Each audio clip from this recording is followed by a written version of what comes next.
Bonjour Alain, est-ce que tu peux te présenter et nous parler de ton parcours? Bonjour, alors moi je suis un mathématicien appliqué à l'INRAE. Donc mon parcours, j'ai fait une thèse en mathématiques appliquées, en fait sur des problèmes de théorie des jeux, et j'ai été amené un petit peu par hasard à m'intéresser à des problématiques biologiques et environnementales, si bien que j'ai pu candidater sur un poste à l'INRAE. Alors à l'époque, l'INRAE s'appelait en fait INRA, et je ne connaissais pas du tout en fait l'institut, et c'est un peu par hasard que je me suis trouvé à répondre à candidater pardon, à un poste dans cet institut qui cherchait justement spécifiquement quelqu'un qui avait un profil comme le mien, c'est-à-dire plutôt matheux. Et en fait, je me suis pris au jeu et j'ai découvert plein de choses puisque j'ai été recruté dans cet institut alors que je n'avais quasiment aucun bagage en biologie, en agronomie. Euh, j'ai eu un parcours plutôt d'ingénieur classique, disons, quand même avec une forte composante mathématique. Et donc aujourd'hui, ma mission au sein de l'Institut, c'est d'aider mes collègues qui sont justement moins matheux que moi, donc qui sont biologistes, agronomes, ou même éventuellement physiciens, chimistes, économistes, à résoudre des problèmes mathématiques qui leur sont utiles dans leur discipline.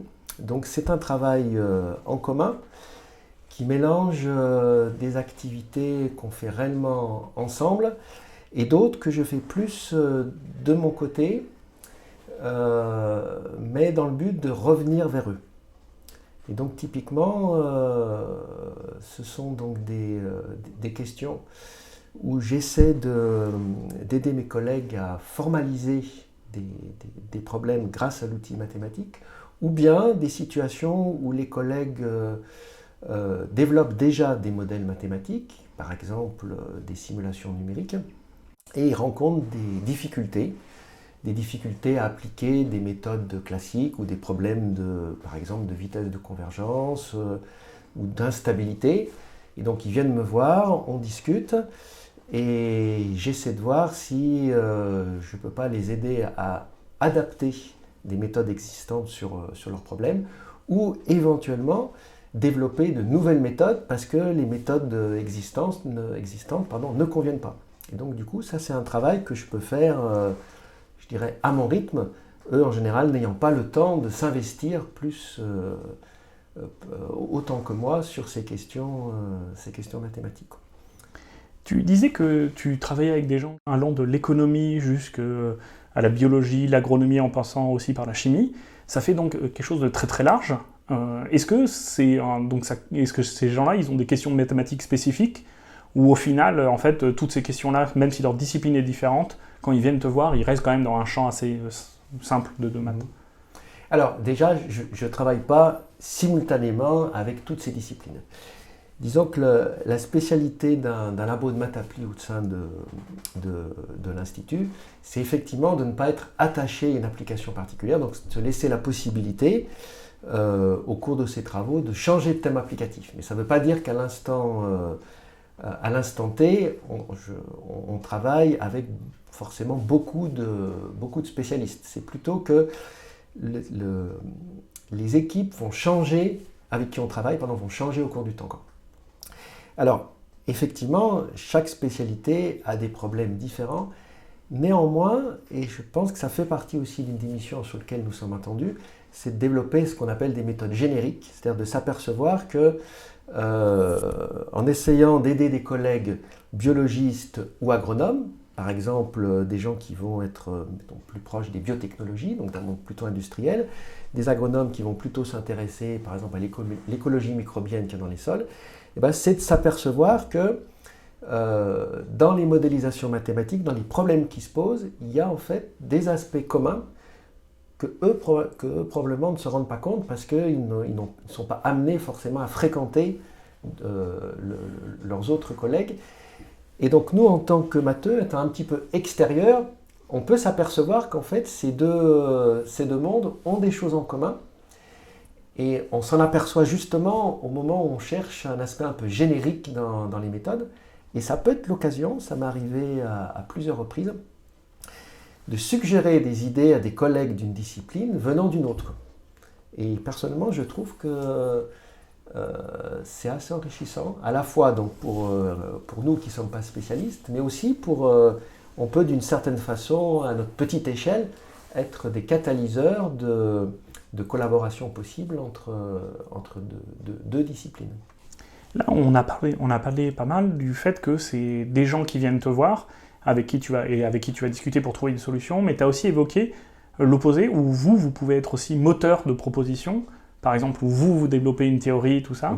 Et dans ces cas-là, comment vous allez contacter des chercheurs et comment vous allez choisir des chercheurs pour essayer de tester ça expérimentalement ou, Alors, c'est difficile. Alors, il y a plusieurs façons de s'y prendre. Moi, personnellement, j'aime bien privilégier ce qu'on appelle les écoles chercheurs, c'est-à-dire que avec d'autres collègues, on va proposer une formation, par exemple sur une semaine, dans laquelle on va essayer d'expliquer les approches que nous avons mis au point, en essayant de montrer justement cette dimension un petit peu générique.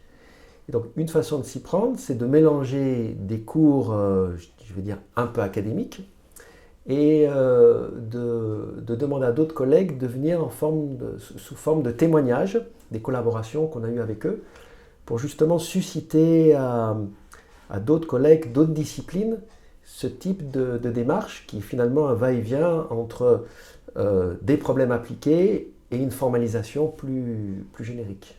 D'accord. Et en ce moment, tu travailles sur quoi alors? Tu travailles avec des chimistes, des biologistes? En ce moment, tu travailles sur quel thème? Alors, je travaille sur, je vais dire, trois grands sujets. Donc, deux sont plutôt proches des biotechnologies, donc c'est des bioréacteurs.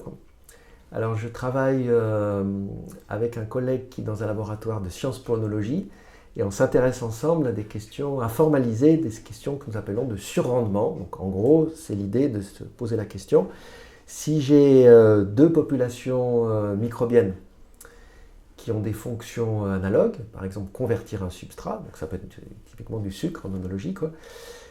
Est-ce que si on les met ensemble, est-ce qu'elles peuvent produire plus que si elles étaient à quantité équivalente seules? Donc c'est comprendre et identifier de telles situations, quoi, dans des perspectives liées au réchauffement climatique. Un autre type d'application que j'ai, toujours aussi dans le domaine des biotechnologies, c'est autour de ce qu'on appelle la réutilisation des eaux usées.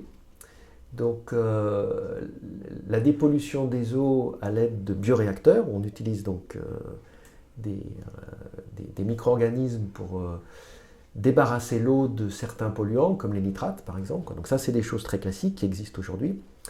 L'idée, ce serait d'adapter le niveau de dépollution à des besoins des plantes, puisqu'on sait que les plantes ont besoin de nutriments, et que finalement, c'est peut-être dommage de dépolluer de l'eau, d'enlever les nitrates qui chargent une eau, si on savait à l'avance que cette eau allait être réutilisée pour l'agriculture, pour l'irrigation, et qu'on doit rajouter des nutriments.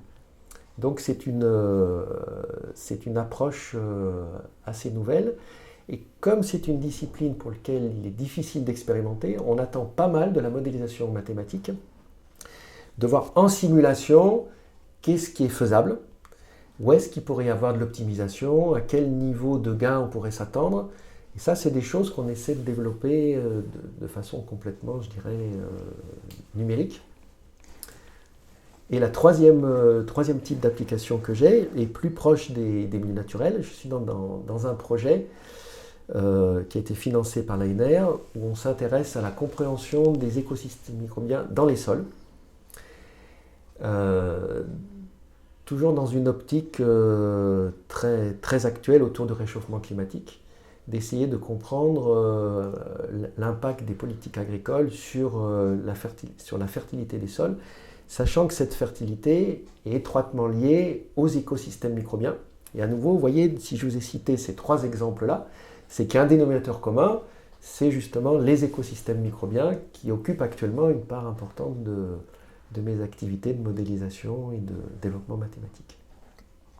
Quand tu nous as parlé du recyclage des eaux usées, tu as parlé d'optimisation, mais c'est quoi les types de critères qu'on pourrait optimiser dans ce cas-là? Alors, par exemple, pour être un peu plus concret, il y a des situations où la quantité d'eau disponible à traiter est limitée, ce qui est souvent le cas dans les pays du Sud. Et donc, une question qu'on peut se poser est la suivante. Étant donné une quantité d'eau disponible pour la saison, comment répartir au mieux cette eau d'irrigation dans le but de maximiser la biomasse au moment de la récolte. Donc si on réfléchit par exemple une situation sous serre, donc on n'a pas à gérer la difficulté des aléas climatiques, mais on peut quand même identifier des situations où si la quantité d'eau disponible est en dessous d'un seuil, on va donc être dans une situation dite de pénurie, ce qui veut dire qu'on ne va pas pouvoir garantir que à tout moment de l'année, entre le semis et la récolte, la plante ne sera pas en déficit d'eau. L'idée, c'est de voir comment optimiser les moments où elle va être en déficit pour que ça impacte le moins possible sa production de biomasse. D'accord. Donc elles subissent la sécheresse au meilleur moment. Voilà, d'une certaine façon, exactement, c'est comme si nous pouvions choisir les moments de sécheresse au cours d'une saison. D'accord. Et plus spécifiquement, est-ce que tu pourrais nous parler d'un de tes derniers résultats? Alors, je mentionnais tout à l'heure donc, cette collaboration avec un collègue des sciences polonologie.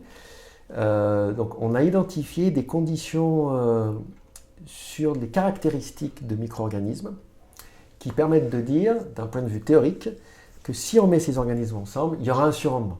Et je suis assez fier de ce résultat-là parce qu'il n'est pas intuitif et c'est le développement mathématique qui nous a permis de mieux comprendre d'abord pourquoi c'est possible et également de développer des critères assez précis sur les caractéristiques de croissance de ces micro-organismes qui permettraient, alors je dis en théorie parce que toutes les expériences n'ont pas encore pu être menées, qui permet déjà en théorie de sélectionner parmi toute une collection de souches disponibles, celles pour lesquelles on peut espérer un surrendement important.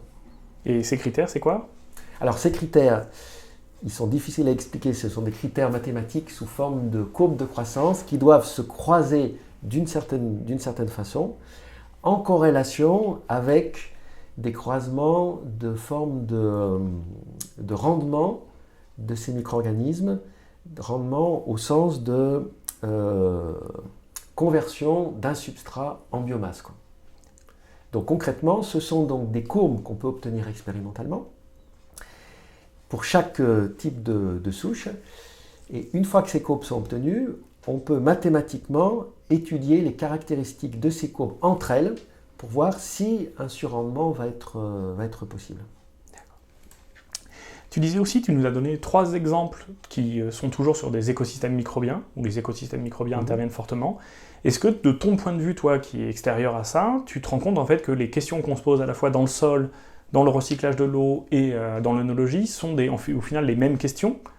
Alors justement, donc, si personnellement je me suis pas mal investi sur de façon très générale les écosystèmes microbiens, c'est justement parce que j'ai découvert que parmi plusieurs applications, dont les 3 que j'ai citées, il y a des connaissances théoriques et de modélisation à développer qui sont vraiment enrichissantes pour les 3 domaines. Il n'empêche qu'il y a bien évidemment des spécificités. Alors les spécificités, elles sont par des constantes de temps qui sont différentes. Typiquement dans les sols, les vitesses d'apport des substrats ne vont rien avoir avec celles qu'on peut avoir dans un bioréacteur industriel. Le bioréacteur industriel, ça va beaucoup plus rapidement, mais ce que je trouve intéressant, c'est finalement de s'apercevoir que dans un bioréacteur industriel, on va chercher à faire de la transformation. En fait, on ne fait rien d'autre qu'imiter ce qui existe dans la nature, dans les sols, mais dans des conditions expérimentales bien contrôlées pour optimiser au mieux cette conversion. Mais le fondement de base, la mécanique, je dirais, de base de conversion, est la même.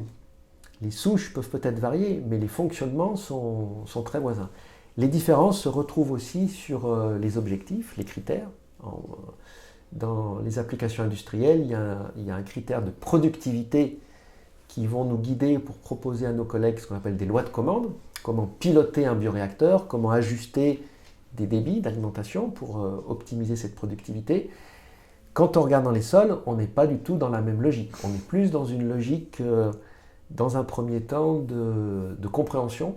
Pourquoi un sol va être plus efficace qu'un autre? Pourquoi est-ce qu'un sol va mieux réagir qu'un autre face au changement climatique? Pourquoi un sol va relarguer, par exemple, plus de dioxyde de carbone qu'un autre à cause du réchauffement climatique? On est beaucoup plus difficilement dans un objectif d'aide à la décision parce que ce sont des objets applicatifs pour lesquels les décisions ne sont pas aussi faciles à prendre et dépendent de nombreux paramètres, contrairement à des milieux plus contrôlés, plus fermés, comme on peut le trouver en milieu industriel, par exemple des biotechnologies. D'accord. Maintenant, j'aimerais aborder des questions un peu différentes, plus sur le monde de la recherche en France. Donc, toi, tu es un directeur de recherche, qu'on peut opposer au chargé de recherche. Comment tu vois la différence entre les fonctions d'un directeur de recherche et les fonctions d'un chargé de recherche? Pour toi, c'est quoi qui fait la différence? Alors, déjà, je ne les opposerai pas pour la raison suivante, c'est que je considère que directeur de recherche est une continuation relativement naturelle du métier de chargé de recherche. Alors, pourquoi? Parce que pour passer directeur de recherche, donc, on passe un concours.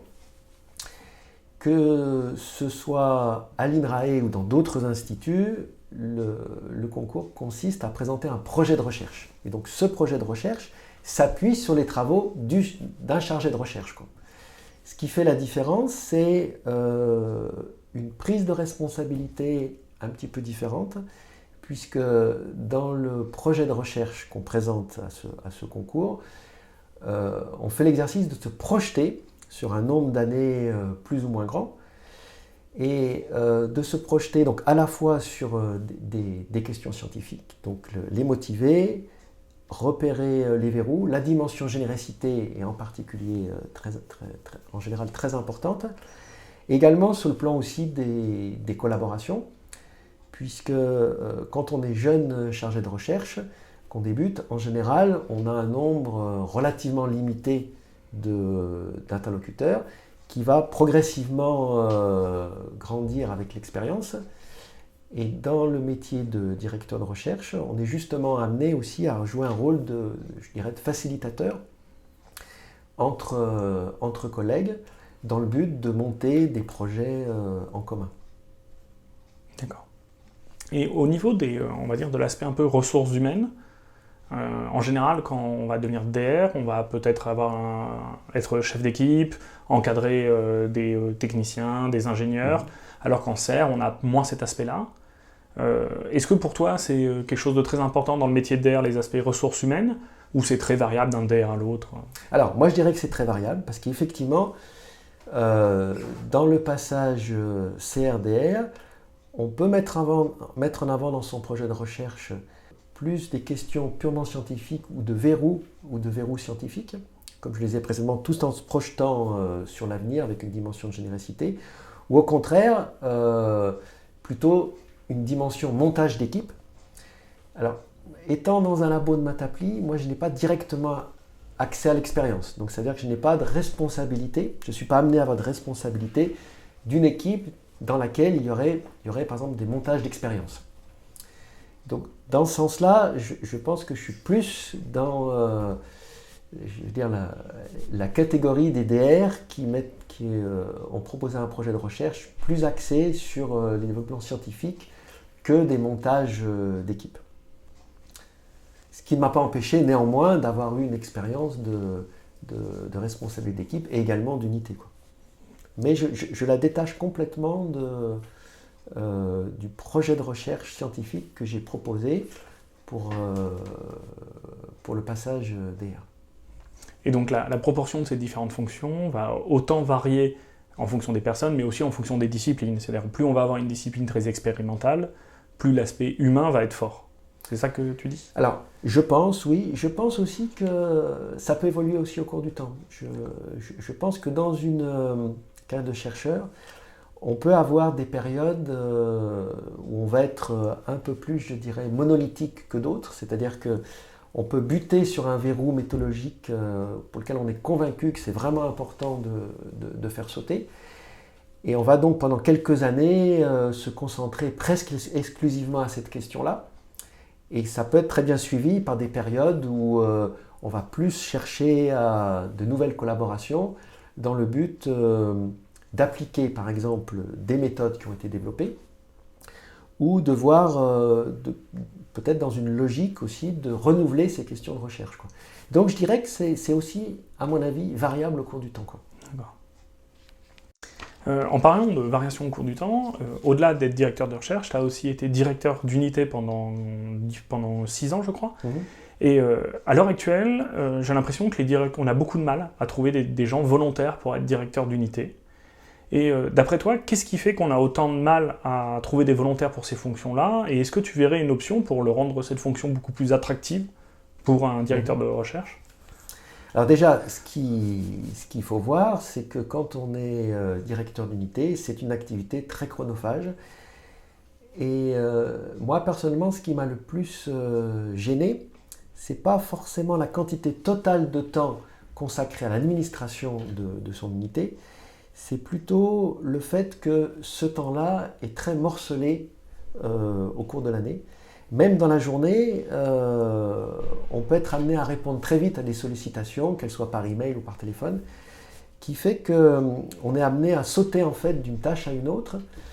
Et ça, par exemple, ça rend difficile de continuer à mener en parallèle sa propre activité de recherche, parce qu'on est, je dirais, trop souvent interrompu, quoi.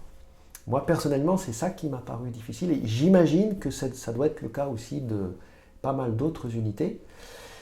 Donc si la responsabilité DU attire difficilement les chercheurs, je pense que c'est aussi parce qu'il y a une tâche aussi un petit peu d'ingratitude avec donc le temps passé à différentes réunions, le temps passé à préparer des évaluations. Bien évidemment, on peut se faire aider des collègues de l'unité, mais souvent, c'est quand même des tâches dont on doit assurer plus ou moins seul la responsabilité.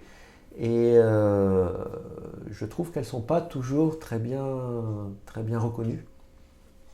Et je pense que ça participe au fait que un chercheur qui est motivé par ces questions de recherche appréhende le fait qu'on lui dise bah, « Tiens, demain, tu seras DU de ton unité et donc il faudra que tu acceptes qu'il y a au moins un tiers du temps pour lequel tu seras trop occupé pour continuer ta propre recherche. » Et pour toi, alors, est-ce que tu verrais une solution pour aider à rendre ça plus valorisant, plus facile d'accès, plus motivant pour les scientifiques? Alors, moi je trouve qu'on a nécessairement besoin, à un moment donné, d'une direction, ne serait-ce que pour représenter, puisque dans les missions d'un directeur, il y a une mission très importante qui est la représentation de l'unité à l'extérieur.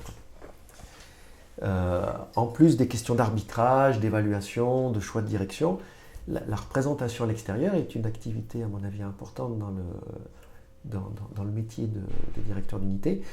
Et je pense que c'est quelque chose qui peut être facilement interchangeable. C'est pour ça que moi, je verrais bien un système où, au lieu d'avoir un directeur ou une directrice d'unité pendant 5 ans, ce serait d'avoir quelque chose de plus tournant, comme par exemple 2-3 personnes qui accepteraient d'être directeur d'unité à tour de rôle seulement pendant 1 an, mais en gardant quand même, en se faisant aider par exemple de collaborateurs assez proches, que souvent on appelle d'ailleurs des co-directeurs ou directeurs associés, quoi.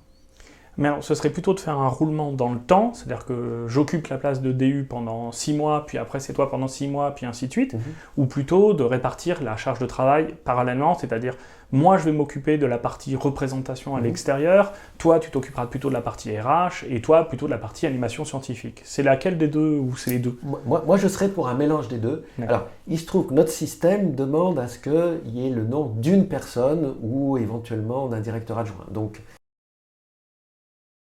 par rapport à l'attente de la direction, il faut mettre en avant le nom d'une personne. Donc, moi, je verrais bien un système où donc la personne qui sera affichée comme directeur d'unité pourrait l'être que pour une année, par exemple, et ça tournerait, ce qui ne l'empêcherait pas, ce qui ne serait pas incompatible avec des charges qui pourraient être déléguées. Mais ce qui serait bien, c'est que ces choses-là soient faites de façon, je dirais, un petit peu transparente. Et qu'elles soient accompagnées d'un minimum de reconnaissance pour ceux qui acceptent de passer un petit peu de temps à aider leur DU, quoi. Ce qui pour l'instant n'est pas dans la logique actuelle.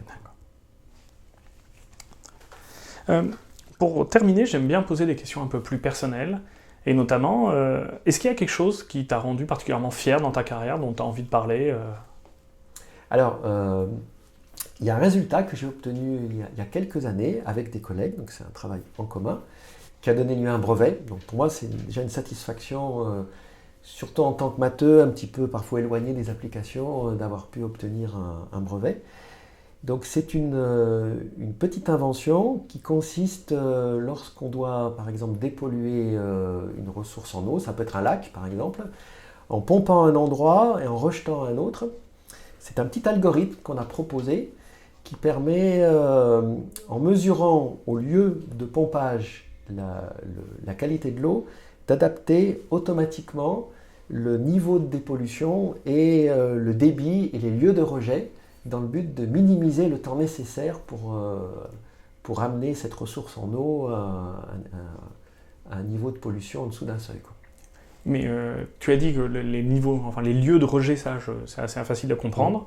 Mais aussi le niveau de dépollution, ça va jouer sur quoi? Sur un certain nombre de filtres? Comment on peut faire varier un niveau de dépollution? Ah oui, tout à fait. Alors, si on imagine donc une ressource en eau, un lac, directement connecté à un bioréacteur, donc ça veut dire que le débit soutiré du lac va être égal au débit d'alimentation du bioréacteur.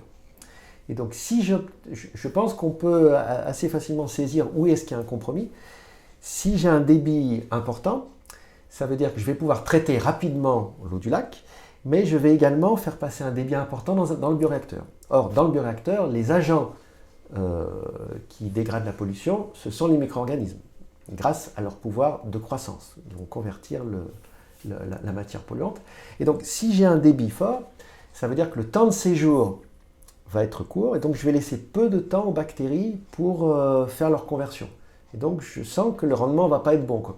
Au contraire, si je prends un débit qui est lent, je vais laisser tout le temps qu'il faut à leurs bactéries pour bien croître, donc le rendement de conversion va être très bon, mais le débit étant lent, je vais mettre beaucoup de temps pour traiter toute l'eau du lac. Donc je pense qu'on sent qu'entre ces deux extrêmes, il y a un compromis à trouver. Et ce que nous avons montré, c'est que, contrairement à ce qui se fait traditionnellement, au lieu de chercher à régler une fois pour toutes le débit optimal, eh bien on propose que ce débit s'adapte automatiquement en fonction, j'ai envie de dire, des besoins du lac, sachant qu'une ressource en eau de fort volume a en général une forte hétérogénéité spatiale, qui fait qu'on ne va pas pouvoir forcément bien modéliser comment va se comporter la ressource au cours du temps. Et donc l'algorithme que nous avons proposé va justement s'adapter automatiquement, même si on ne connaît pas très bien les hétérogénéités spatiales de cette ressource. Et vous avez des capteurs pour savoir justement si, en fonction de l'hétérogénéité spatiale, si on est plutôt dans une zone très polluée, peu polluée, comment vous allez mesurer pour adapter ce débit? Tout à fait. Donc, alors, cet algorithme, c'est un travail qui, je veux, générique, un petit peu théorique, mais qui peut potentiellement s'appliquer à plein de situations. Donc, effectivement, on fait l'hypothèse que nous avons accès à un capteur parfait qui mesure une concentration en différents lieux. Et en fonction donc, des lieux disponibles, on peut décider quel est le meilleur lieu. Est-ce qu'il est plus intéressant de rejeter en parallèle à différents endroits ou au contraire d'abandonner des points potentiels de rejet pour rejeter l'eau plus claire uniquement à un endroit donné, quoi. D'accord. Alors cette question aussi m'amène à penser aussi à ce qu'on appelle les capteurs logiciels, qui font aussi partie d'une de mes activités. Donc c'est toutes les situations où qui arrive finalement assez souvent dans les sciences du vivant. On rêve d'avoir certains capteurs, on voudrait mesurer à certains endroits une biomasse ou une concentration dans certains composés ou un certain dégagement de dioxyde de carbone. Et pour différentes raisons, on ne peut pas installer le capteur, les capteurs coûtent très cher ou ne sont pas fiables.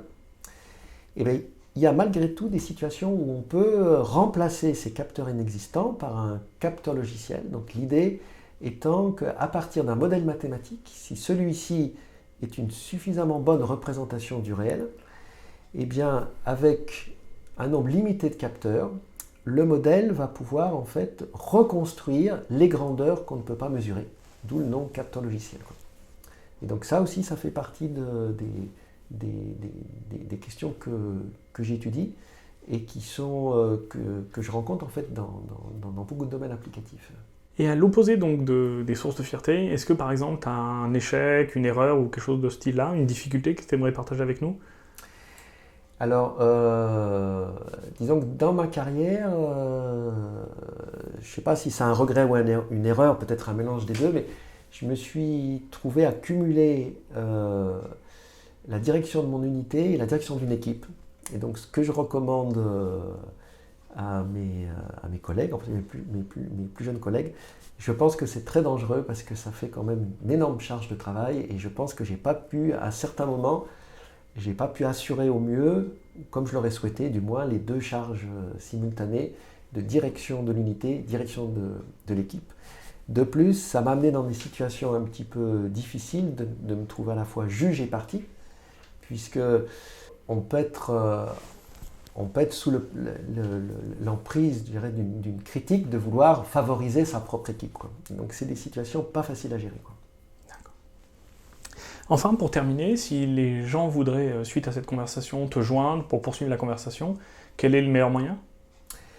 Alors moi j'utilise souvent pour commencer l'email, parce que en tant que matheux, j'aime bien que les choses soient précises et je trouve que la langue écrite est quand même celle qui apporte le plus de précision, ce qui ne m'empêche pas dans un deuxième temps de pouvoir continuer des échanges par les outils de visioconférence par exemple, quoi. Et in fine, après j'aime bien utiliser le tableau. J'aime beaucoup travailler avec mes collègues en écrivant au tableau. D'accord. Eh ben, merci beaucoup pour toutes tes réponses. C'était un plaisir.